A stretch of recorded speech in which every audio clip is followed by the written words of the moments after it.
Donc cet épisode, c'est une invitation à ce que vous soyez encore plus alignés à vous-même dans l'objectif de mettre en place une nouvelle organisation, mais en douceur, pour que vous mettiez déjà en pratique cette relation d'écoute à vos besoins réels du moment.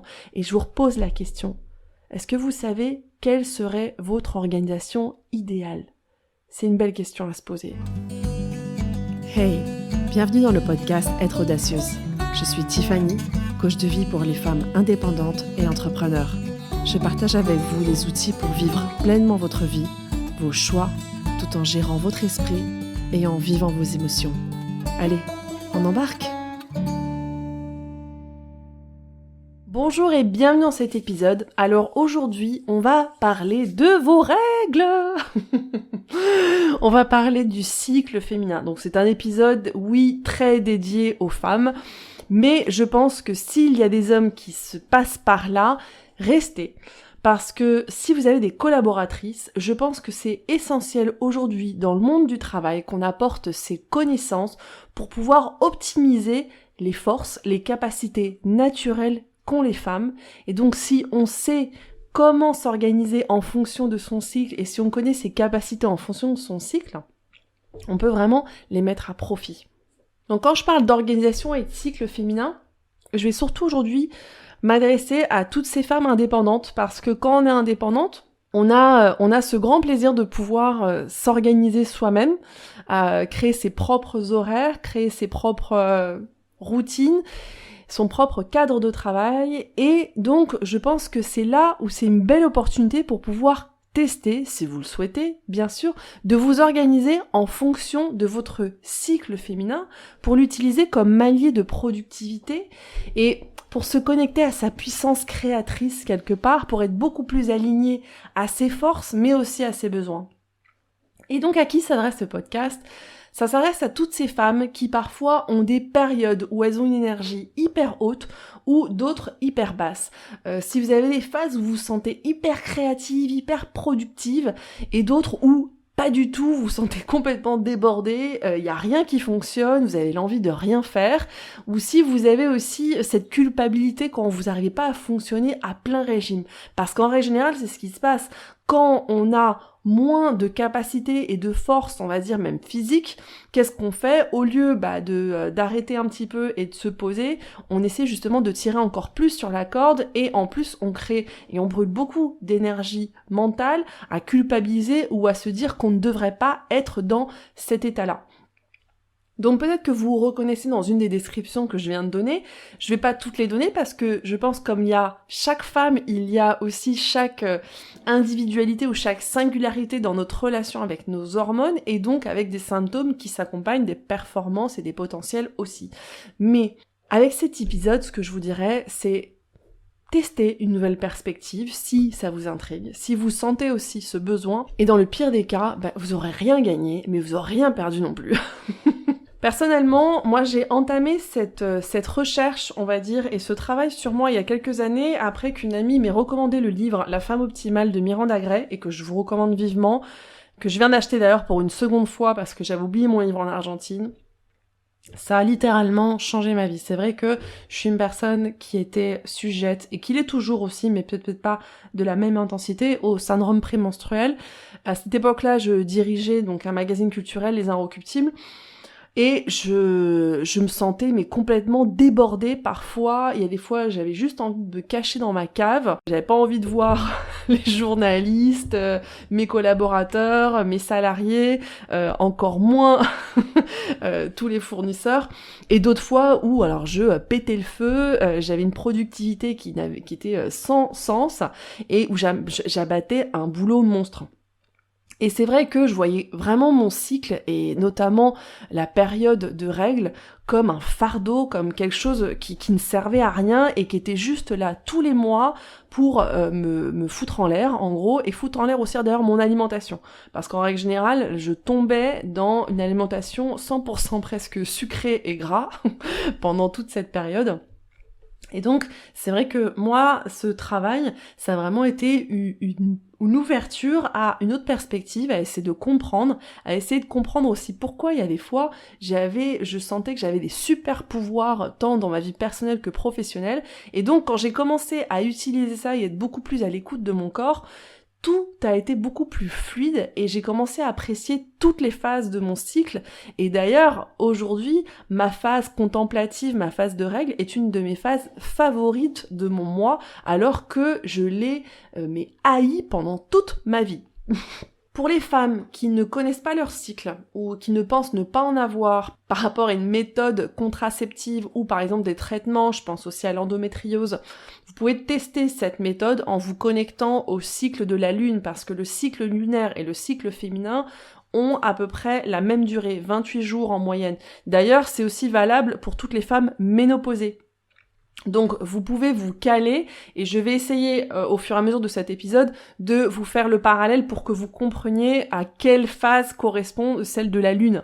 Mais vous allez souvent m'entendre dire que vos cycles sont similaires aux saisons et je vais commencer tout de suite à les décrire et après nous verrons à la fin de cet épisode comment le mettre en pratique et comment tester justement pour pouvoir optimiser votre potentiel.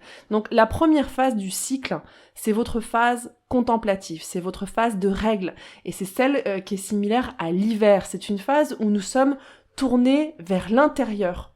Cette phase dans le cycle de la lune correspond à la nouvelle lune. Donc les mots-clés dans cette phase, c'est la perspective, l'évaluation créative, le lâcher-prise, le repos bien sûr, le renouveau, avoir des nouvelles idées. C'est l'étape où vous allez baisser vos armes, faire tomber le stress. Quand on parle aussi de gestion de stress, de pouvoir niveler ces montagnes émotionnelles, c'est une belle phase où justement on baisse ses armes, on prend une pause, on prend du recul, on se repose, on lâche prise. Et c'est une phase complètement propice pour laisser poser ce que vous avez fait et évaluer ce que vous avez fait le mois d'avant, faire le point avec vous-même et avec vos activités. Je vous ai parlé dans différents épisodes de la pause créative. C'est le moment de la faire pour gagner en perspective et laisser fleurir les nouvelles idées. Alors ça ne veut pas dire passer à l'action, c'est vraiment cette phase où vous allez pouvoir vous reconnecter à cette vision, à vos priorités, à vos valeurs pour observer la direction dans laquelle vous allez. Donc c'est un moment où vous n'allez pas travailler dans vos projets, mais vous allez travailler sur vos projets. C'est-à-dire que vous allez lever la tête du guidon et vous allez être beaucoup moins dans le faire pour observer l'horizon et ajuster le cap quelque part. Et ça, c'est une force, mais indéniable, pour pouvoir maintenir dans son année, si on prend par exemple le travail sur une année, il y a quelques semaines, je vous parlais de votre intention et les nouvelles résolutions, on n'est pas très loin, on est toujours dans ce premier trimestre de l'année. Ça vous permet d'être connecté à vos priorités, à vos valeurs et pour toujours ajuster le cap. Donc dans cette phase, on évite d'être trop chargé, on évite d'avoir plein de rendez-vous, on n'est pas du tout tourné vers l'extérieur. On privilégie vraiment ce repos. Alors dans mon cours de gestion de temps et équilibre de temps, je décris complètement et je me prends comme exemple vraiment exactement qu'est-ce que je fais dans ces phases. Mais bon, je vais pas vous faire un podcast d'une heure et demie. Je vais essayer d'aller à l'essentiel. Donc dans cette phase, privilégiez le repos, privilégiez l'intuition, privilégiez d'aller justement à l'essentiel. Observez vos projets, reformulez votre travail et créez un cadre cocooning pour prendre soin de vous. Vous pouvez annuler vos rendez-vous, annuler votre travail.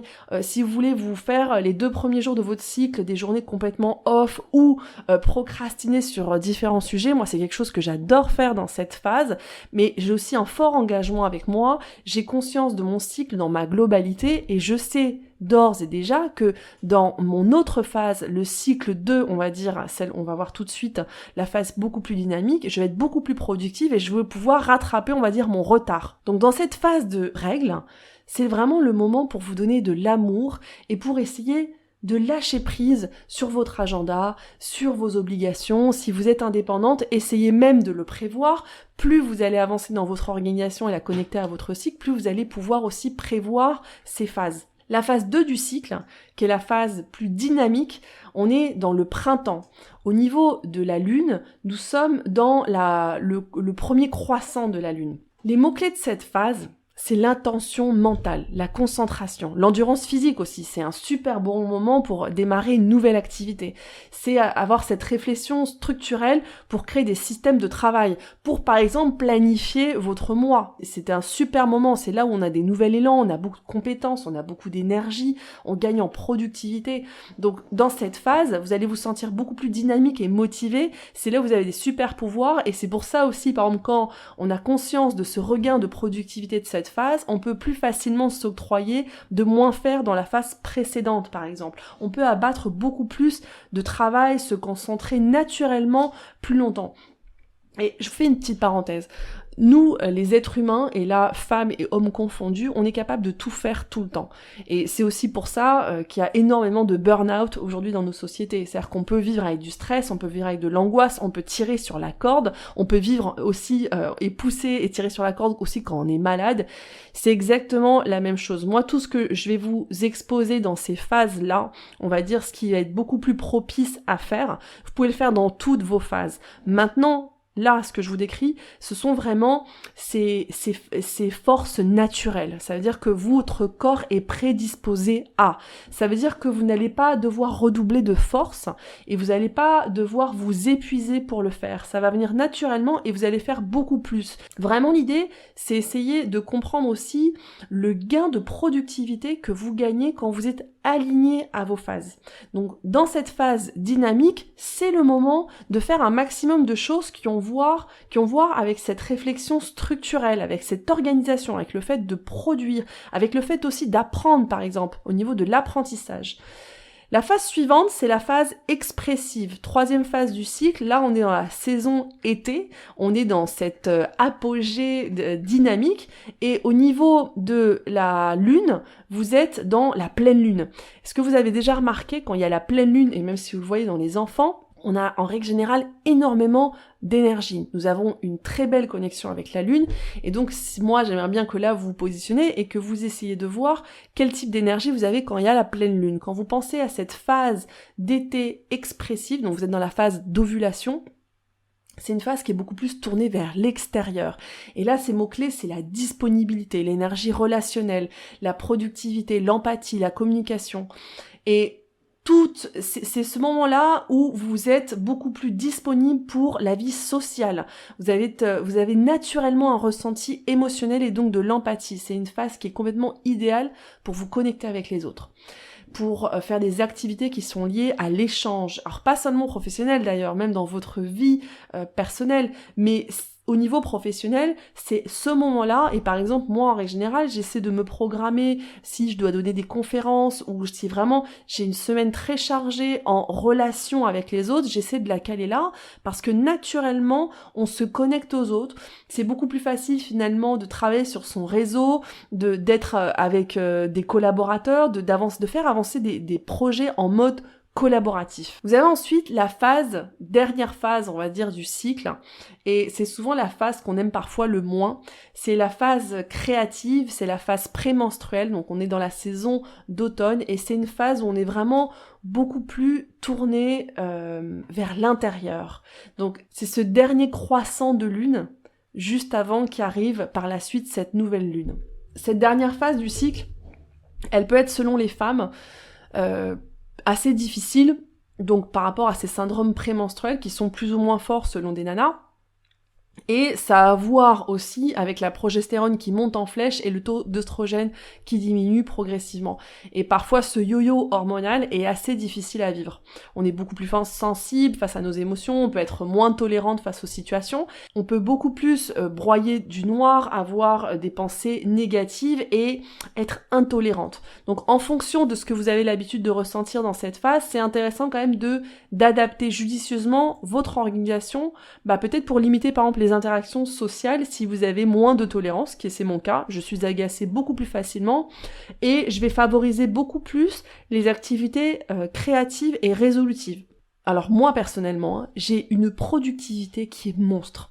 Donc les mots-clés pour cette phase, et je vous dis, on est quand même toutes uniques face à notre vie hormonale, et c'est intéressant que vous commenciez à capter, peut-être écrire avec des mots-clés si vous avez un petit journal pour voir qu'est-ce qui m'arrive. déjà, dans une première étape, déceler vos phases, mais les mots-clés sont l'énergie, la créativité, l'efficacité, la réflexion originale, la résolution de problèmes et l'affirmation de soi. Donc on privilégie vraiment toutes ces activités créatives, on laisse place à cette intuition créative, on fait le tri, on prend des décisions, on identifie, on résout les problèmes. Dans cette phase, en règle générale, on a moins de tolérance envers tout ce qui est superflu et ça nous aide à établir une orientation claire pour nos objectifs et aussi pour faire le tri.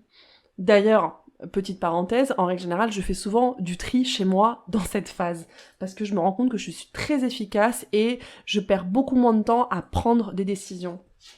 Et donc c'est quand on regarde son cycle et quand on essaie de tenir en compte son cycle féminin, donc avec ces 4 phases que je viens de vous décrire, c'est aussi se rendre compte que chacune ont leur utilité pour gagner du temps, gagner en productivité, pour être aligné à soi. Alors, je vais faire un petit parallèle qui est assez marrant, mais on parle souvent du mindset de CEO. Quand on est indépendant, entrepreneur, il faut avoir ce mindset de CEO qui va se balancer entre le faire et entre la vision. Nous avons, nous, les femmes, naturellement, on va dire, comme un espèce de coach naturel interne qui nous aide à faire ça d'une façon fluide et naturelle. Ce sont vos cycles. Ça veut dire que si vous le regardez dans ce sens, c'est complètement une force. Votre cycle vous permet de caler vos priorités en fonction de votre potentiel naturel.